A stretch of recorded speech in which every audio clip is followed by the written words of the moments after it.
I'm Thomas. Welcome to Pilot's Workshop. This is the 8th video in our Workbench series, and in this one we turn it from a frame into a table. After that we take steps to mount one of the most important parts of our ultimate workbench, the large integrated router.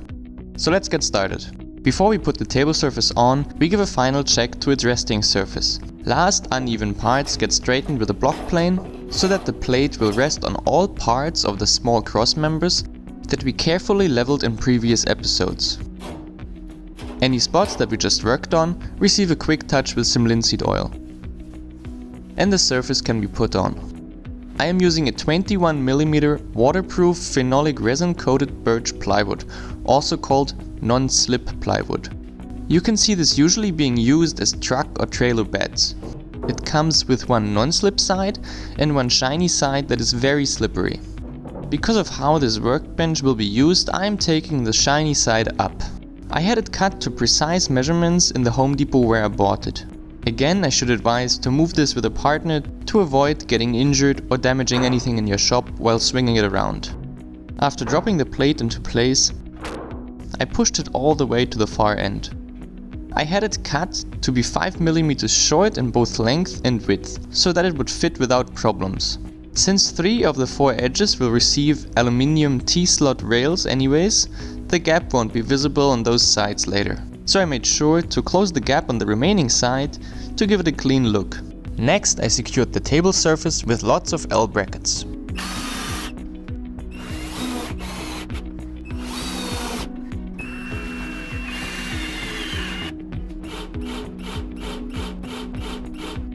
Then it was time to integrate the router plate. This was the step I was most nervous about in this entire build, as the table surface was quite expensive and I only had one try.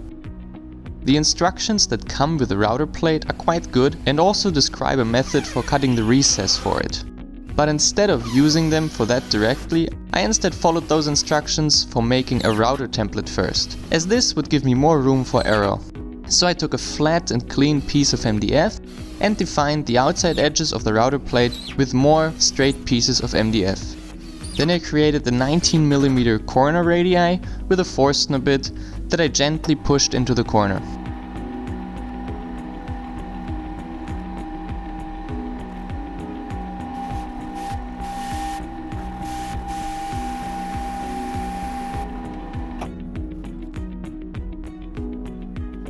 The next step would be to cut out the sections in between. So I put some leveling pieces of the same thickness as the outer ones into the middle and cut out the middle section using a flush cutting bit with a bearing on the top. It was critical to not pass over the center line of my pre-drilled holes, as that would have destroyed my corner radii.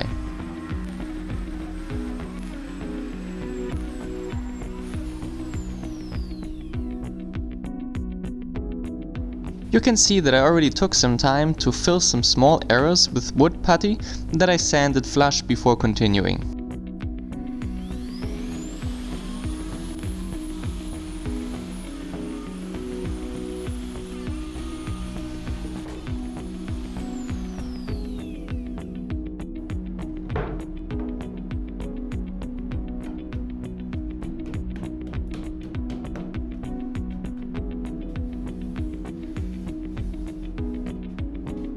To be absolutely sure that my router template would work, I then took an offcut piece of MDF to make a test cut in.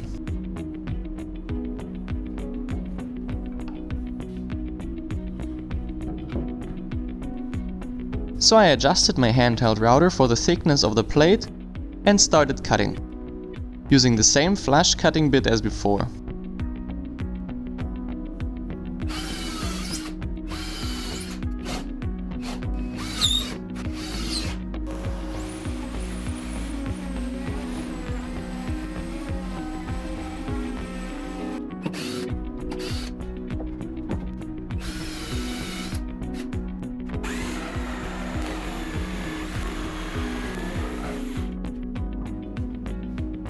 After taking out the middle part, a test fit showed that the router template worked fine. The depth of cut was spot on. But the edges of the cutout had small gaps that I wasn't happy with. It turned out that the Forstner bit took off more material than I hoped when I pushed it into the corner.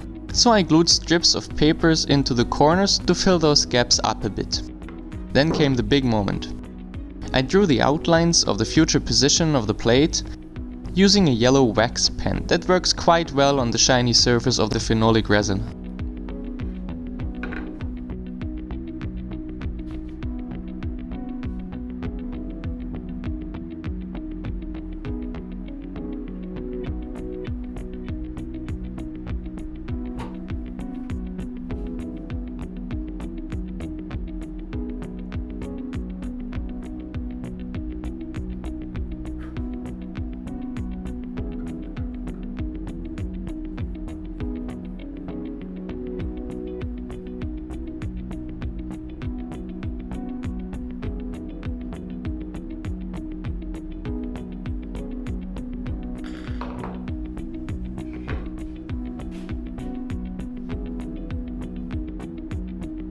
Then I carefully moved my router template into position and clamped it down as secure as I could. Again, I made sure to give the router an even surface in the middle to rest on.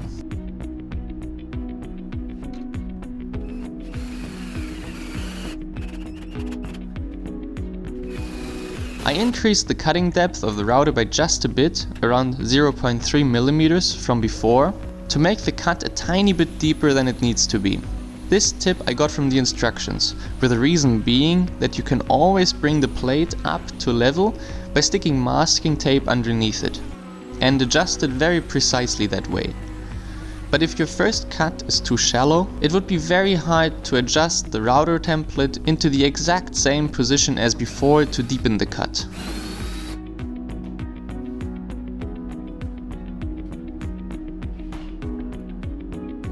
After routing out the edge like on my test cut, I scribed along the inside using a strip of wood as a parallel guide. This marks the area where the routing plate will sit on. The corners are left a bit larger, to have space for screw holes.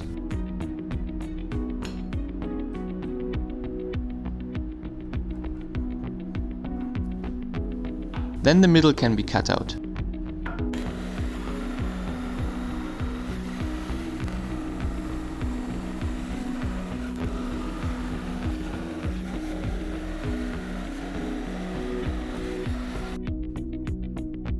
And after sanding off the burr along the cut line, the fit of the plate can be tested for the first time.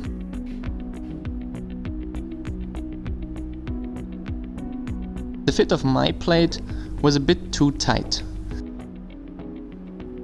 So I used my small sander to take off tiny amounts of material in the spots where it seemed to be too narrow. Once the plate fit, the installation becomes much more enjoyable.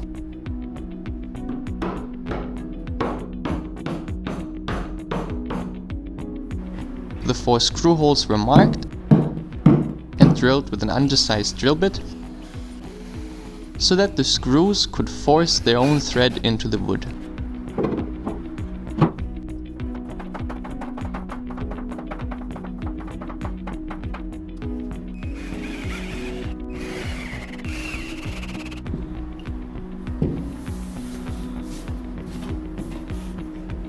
Then I checked the leveling.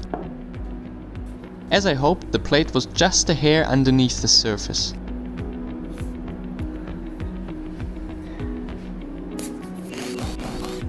So I did as described in the manual and fed up the edges with some masking tape.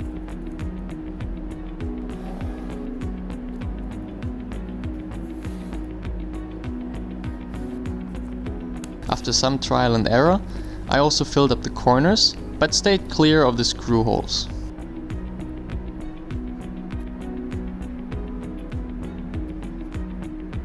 After some more trial and error, I also cut out the area where strips of tape were overlapping.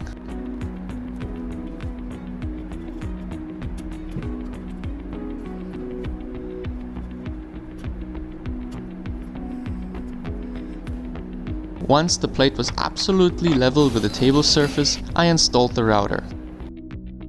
The machine gets installed with this side facing outside, because the lever for fixing the depth, the speed dial and the on-off switch have to be reachable.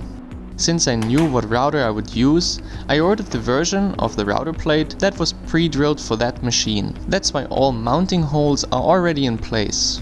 The plate also comes with all screws necessary to mount the router. Since I already used the set of short screws to fasten the plate down to the workbench, I had to use the set of long ones for the router. Since they were a bit too long, I quickly cut them to length.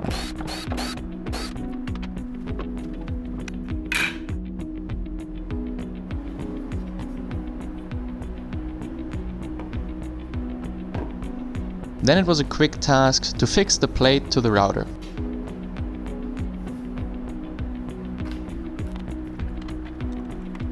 And then the whole assembly into the table. I chose this machine because it has been designed with this type of installation in mind, so the depth can be adjusted from underneath and the chuck locks into place automatically when brought into the lowest position.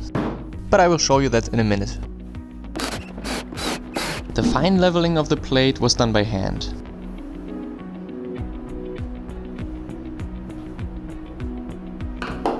I might have to repeat this every now and then, depending on how the tape gets compressed under the plate. But for now I'm happy with the result. The height adjustment works using the crank that came with the router.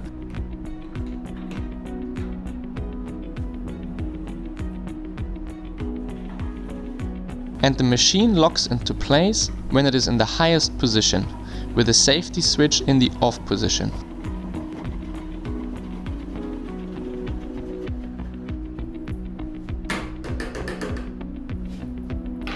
And that's it for this video. The next episode transforms our now router table into a workbench, as we put in the T-slot rails and the hole pattern for unlimited clamping. So see you in the next episode. This is Pilot's Workshop. Thank you for watching.